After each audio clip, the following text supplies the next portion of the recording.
Well, speaking of somebody else, Ray, that's putting asses in seats, we got to go from the association to the W, Kris. Oh, yeah. Because as you know, we've been telling you, we're not new to this, we're true to this. This Kings of Sport is a WNBA friendly podcast, ladies and gentlemen. And so we got to talk about the W, and we got to talk about the most polarizing player we will talk about it in sports right now. And that's the young sis, Caitlin Clark, on these streets. Kris, the WNBA tipped off their season this past week. I've watched a total of 3 WNBA games this season. I've watched the Las Vegas Aces once, and I've watched the Fever twice. And I probably would have watched more games, but the WNBA and their broadcast partners are still kind of figuring this out this late into the game. And all the games aren't available, but the games are doing good numbers, Kris. You're getting a lot of sellouts in legitimate arenas, right? For a lot of these games, So we'll talk about, Angel Reese and her contributions, and your girl Cameron Brink and Rakia Jackson out in LA here in a little bit. But let's start with Caitlin Clark, because Caitlin Clark is a conversation generator. Like if for nothing else, she gets people talking positively and negatively. What have you made of the first week of the WNBA and about the media and the fans' reaction to everything surrounding Caitlin? So this is a layered conversation. So we're gonna have to start from it. Hopefully we don't go 7 hours talking about this. But here's the thing with Caitlin Clark, and I understand. I hear a lot of the Hotep hustlers on the YouTube streets, and I hear a lot of people have both legitimate gripes about Caitlin Clark and illegitimate gripes about Caitlin Clark. I think does the media overhype her? Yes, 100%. But she is a special player. And to be fair, Kris, like all of my, because I'm with you, man. There's positives and negatives in this situation, but all of my negatives have very little, or if nothing at all, to do with Caitlin. Right. Yeah. All of my negatives have to do with other people and what they're putting on Caitlin. Right. So, and the way it goes is like this. Anytime you have an outsider, an interloper, if you will, that creeps in on another culture's thing, then you're gonna, or perceived thing, you're gonna get people interested in what's going on, right? And rap music has Eminem. They had him for a little while, and he is the great rap hope hype, right? That's what Eminem was. And then if you look at golf, Tiger Woods made a lot of people in golf millionaires, right? That's what he did. Like if you look at the Williams sisters, right? Look at how bland tennis was before those two sisters got there, right? Look at how bland golf was, and look at all the money and revenue it generated, right? So Caitlin Clark is just is one of those situations. I look at it as, she's going to be the hype. She's bringing eyes to the game, but because of her visibility, that's going to put eyes on other players, right? And people, the WNBA is going to make a ton of money, and it's going to be like, Caitlin Clark is going to have a lot to do with that, right? Because I think what Caitlin Clark is going to do is drive like people to the game, and then you're going to see how awesome these other players are as a result of wanting to see her. That's what happened with golf too. It's like you saw Tiger Woods, and then it's like, oh, VJ Singh does this, and then you see other people who do it. Right. Yeah.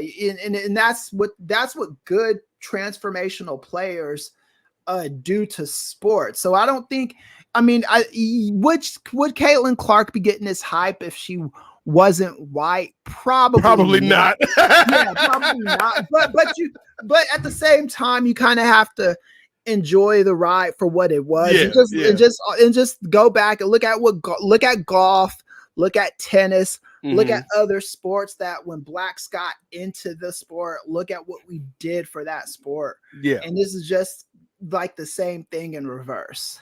Yeah. And my thing, like, I agree with a lot of what you said, Kris, because I do not begrudge Caitlin for the attention she's getting. Like, she's a great player. Right. Like, I love Caitlin's game, man. She's a dog. I think my issue is less with Caitlin and more with two other groups. Number one, the new fans. Right, yeah. I think, and not all new fans, but a vocal minority of the new fans come in, and it's kind of like, you, Kris, me, Ray, a lot of the viewers, like, we've been in spaces where we're kind of the new person. Right, yeah. And most of us are gonna, we'll say our piece, we'll have our opinions, but we'll kind of get a feel of what the vibe is. Most of us won't go in and try to be the vibe. And I think you got a lot of new fans that come in and they are loud and wrong, Kris. Right. With their opinions of the game because they haven't been watching the game. And it's like, if you haven't been watching the game and now you're watching the games because of Caitlin, that's cool. Like, come on in. Like, the more eyes on this product, the better. But to come in and talk to people or about people that have been here. Like, and I'm not talking about people like you and me that have been watching the games. I'm talking about players, like actual players that have played in the league, and to diminish them and to diminish their accomplishments and to diminish their opinions or call them haters or whatever. And some of the stuff's gotten a little racial and some of the stuff's gotten a little sexist. And it's like, I don't like that. So that's one group that I'm not vibing with right now. But then the other group, Kris, which is more disappointing, is I feel like the league and its network partners should be doing a better job to do exactly what you're saying. Take that transformational player and use that player as a conduit to bring more people in to watch everything. Like, if you look at the slate of games that have been on ESPN, there's been, like, I think 7 games this first week. And out of those 7 games, 4 of them were fever games. And then the other 2 or 3 games that they put on, they were like either on ESPN2 or ESPN3 or like, you had to work to find them.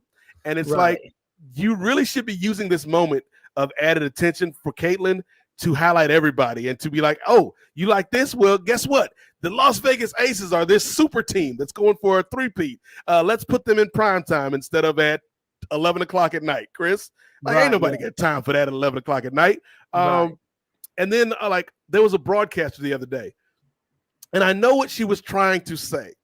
But the way she said it, and not only said it once, but doubled down on it, I could see why some of these players are feeling some type of way, or some of these former players are feeling some type of way, Kris, because she said, and I think the sentiment she was trying to make was what you were saying. Like, this is a once-in-a-lifetime kind of opportunity.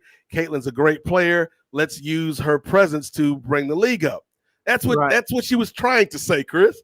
What she actually said on the broadcast was, Caitlin Clark is doing a lot of things for this league. These players should be grateful that she's here bringing them attention, because without her, they wouldn't be paying attention to them. And I'm like, that's a backhanded ass compliment, Kris. Right. Yeah. And that's coming from a broadcaster on a WNBA broadcast. So if the broadcaster's putting that kind of vibe out there, it doesn't surprise me that some of these fans who have already come in with a preconceived notion of the league are perpetuating that stereotype. So that's my beef, Kris. Like, I love Caitlin Clark. I love what she's doing. I love what her and this rookie class, like this whole rookie class with Rakia Jackson, Cameron Brink, Angel Reese, Camila Cardosa, with your girl out in Seattle, Nika, who finally got her visa so she can ball out now. Like, I love the energy that these girls are bringing to the league, but it feels like the league was not prepared. And I don't know why they wouldn't be prepared, Kris, when they saw the numbers from the draft, that 2 million people or,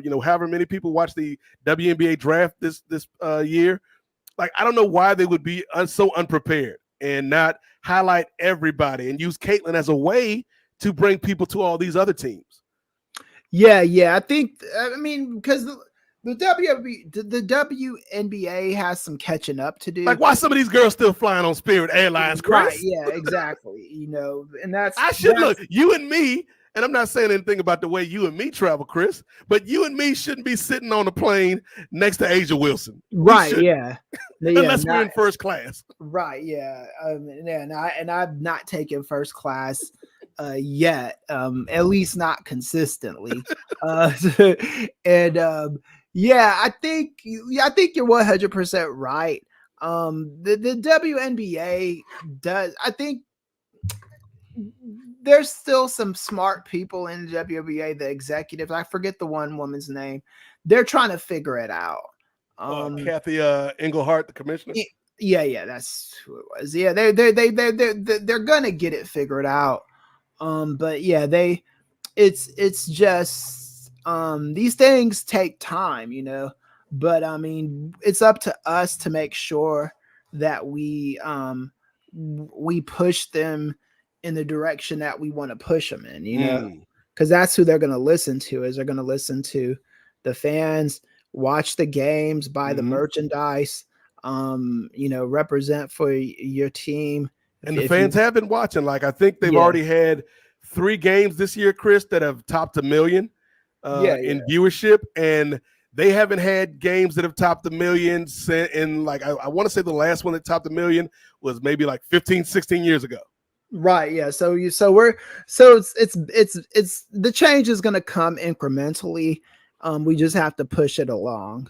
Yeah. And Ray, if you want to come back out here while we're talking about the W, because I think what we're seeing, Ray, and like all these games aren't going to hit 1 million viewers. You know, all these games aren't going to, you know, continue to break records, but I think they're setting a new floor. I think that, you know, the lowest we'll get from a game this year will probably rival the ratings of the championship last year. You know what I mean? And that's a good thing. But what have you made of your girl Caitlin Clark on these streets? She took 2 L's at the hands of your New York Liberty, who was looking a little shaky in the postseason. They was looking a little shaky. Kendrick thought they was gonna have to park his son for a minute. But the Liberty came out and looked like some world beaters, man. They look like they're ready to go back and challenge the Aces in the finals this year. What have you made of the first week of the WNBA season, brother? Well, first off, her teammates need to be calling out these screens because I've seen her get obliterated on defense. She's been running into straight walls. Stewie rocked her in that one game. Yeah, it's like somebody hit, and then she twisted her ankle on another one. Like, right, somebody got tell me screen or something like. She did have a really nice sequence in the last game though, where I believe it was Aaliyah Boston started with the block, then Erica Wheeler, I want to say, hit like a nice little behind the back pass, and then Caitlin hit the logo 3, and it was like this. And we've seen like there's a reason this team picked first in 2 consecutive drafts because they're pretty terrible. But we've seen, Ray, each game they started to get better and better and work better as a team. Right. And man, Sabrina Ionescu just made her look silly. But it's white on white violence. All right. It's like, oh, you think you're gonna take my spot? Sabrina hit it with that Eddie Kane Jr. from the 5 Heartbeats when he was looking at Flash. How does it feel to be me? Yeah. hit it with that David Ruffin. Ain't nobody better than David Ruffin. But I think I am on the same boat as you guys as far as just seeing. I know that a lot of the teams that we kind of expected to kind of be in the upper echelon, like the top 2 teams we know, the Aces and the Liberty, they're doing what we pretty much expected them to do. I think Dallas is kind of iffy. I mean, and they've been having some stars that are hurt as well. Mm-hmm. And I really love my guy on Instagram, Jamel Johnson. He's a comedian, and he's also starting to get into and delve into the WNBA as well. He's always been a fan, but he's starting to kind of give like little tips and kind of give his sense of how it is within the league right now. And I kind of liked his idea, or not idea, but kind of his opinion, as though, hey, we're still kind of blossoming in because there's still people that are hurt. There's still people that are playing overseas. Mm-hmm. There's still people who need to come and just grow into their positions, like we've been seeing the rookies. And these college girls just finished playing college 3 weeks ago. Exactly. Like we've been seeing these rookies. They've been doing well, like the Angel Reese is. She's been let's talk about this Chicago Sky, Ray. Damn, I should have picked them in the draft, even though my Atlanta Dream, I believe they're 2-1, I want to say. But shout out to the Atlanta Dream. But the Chicago Sky, man, like I think that's this is one of the reasons, like when I was talking with Kris, like I feel like the WNBA from a marketing and a league standpoint is kind of like they're doing well, but they're also dropping the ball at the same time. It's like Triple H booking, like with WrestleMania. Right. Like he kind of stumbled into a good situation, Kris. Where it's like, yo, like, yes, let's highlight Caitlin, let's highlight the Fever, but also let's highlight, some of these veteran teams like the Liberty and the Aces. But also, if you talk about these rookies, man, like go to the Sparks with Cameron Brink and Rakia Jackson, and then especially go to the Sky and see what Angel Reese is doing. Like Angel Reese feels like almost not a totally different player, but from a cultural standpoint, feels like she's connecting in a way that she didn't even at LSU. And I'm going to blame Kim Mulkey for that, Cruella DeVille. I'm going to blame her for the reason Angel Reese didn't connect like this at LSU, but like the Sky is just a fun team, man, with her and Elizabeth Williams. And then a girl, we talked about her last episode, Diamond DeShields. Like her story, man, is just so inspirational. And then we got the news today, Ray, for perhaps the biggest regular season WNBA game of all time. June 1st. The Chicago Sky traveling to Indiana to play the Fever. Caitlin Clark and Angel Reese renewing the rivalry. And guess what? Camila Cardoso has been cleared to return. Wow. And that's big. That's big. Of course, get your popcorn ready. Like she probably only gonna play like 3-4 minutes of the game, but just for her to be coming back, man, like I'm excited to see those two, because Angel Reese, what Angel Reese is doing, like she's not going crazy from a scoring standpoint, but I've been impressed with her physicality because she's kind of an undersized big in the league, and she's going in there and fighting for rebounds. I think she's close to averaging a double-double. And then, like, whenever you get Camila going, the two of them, that's going to be a problem, Ray. Yeah, I think that is going to be a problem. And they're still relatively young. And Teaspoon, Teresa Witherspoon, she's proven that she should have been hired as a coach a long time ago. Right. So I'm glad to see her in that position, and I'm really excited for the future. But again, we do know like the top dogs, and I'm kind of looking at the standings right now, and let me go ahead and pull them up. Shout out to Diana Taurasi, had a big game in the first game, like looking like the DT of old. Ray bringing up the WNBA standards out here. I told y'all this is a WNBA podcast now, y'all. So it looks like we got at the top of the standings the Liberty and the Connecticut Sun. I want to do shout out to the Sun. Did any of us pick the Sun? Nobody picked the Sun. No, I don't think so. Here's the thing about the Connecticut Sun: they're a great team. They've improved even from last year, but they're a defensive team. So it's like, ain't nobody. We try to be educated on this, Ray. but defense might win championships, but offense is what sells. But Connecticut's a good team, and Connecticut is also like I've been on like a WNBA Twitter deep dive since the draft, and WNBA Twitter is wild. As much as you thought NBA Twitter was wild, WNBA Twitter is even wilder, because they not only get into the games and the rivalries, but also like the personal lives, because there are some players in the league who are either dating or who are married or engaged and stuff like that. Man. It get messy on these WNBA Twitter streets, and I'm here for it, Kris. Right, yeah. For real. Like, there was a play in the Fever game last night where I think the Dejanai Carrington blocked somebody's shot. She blocked I can't even remember. It might have been Wheeler's shot, but Dejanai Carrington blocked the shot, and then she went to go. The player that got the shot blocked was getting ready to get up in Dejanai's face, and then Nalissa Smith, who plays for the Fever, got in her teammate's face and was like, hold on, because she and Dejanai used to be an item. It's like, dog, we got sports and we got these reality TV storylines going in the W, dog. It's like the basketball wives. But They actually started playing their own game. Yeah. Right, yeah. The basketball wives are actually the basketball players. It's crazy, right? It's crazy. I told you, this is a WNBA podcast, ladies and gentlemen. And you talking about, and they're talking about you can't market this stuff. Come on now. That's a drama.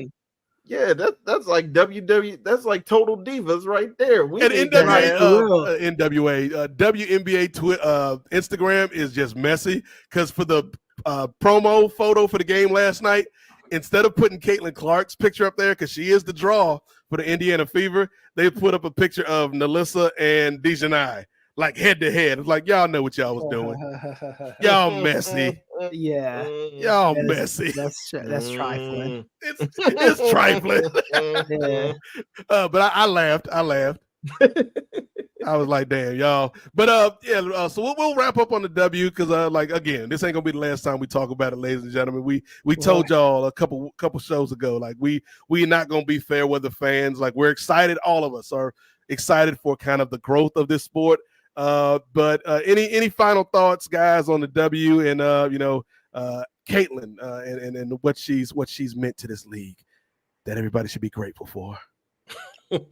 I'll just say I think the possibilities are endless, and I'm looking forward to the season.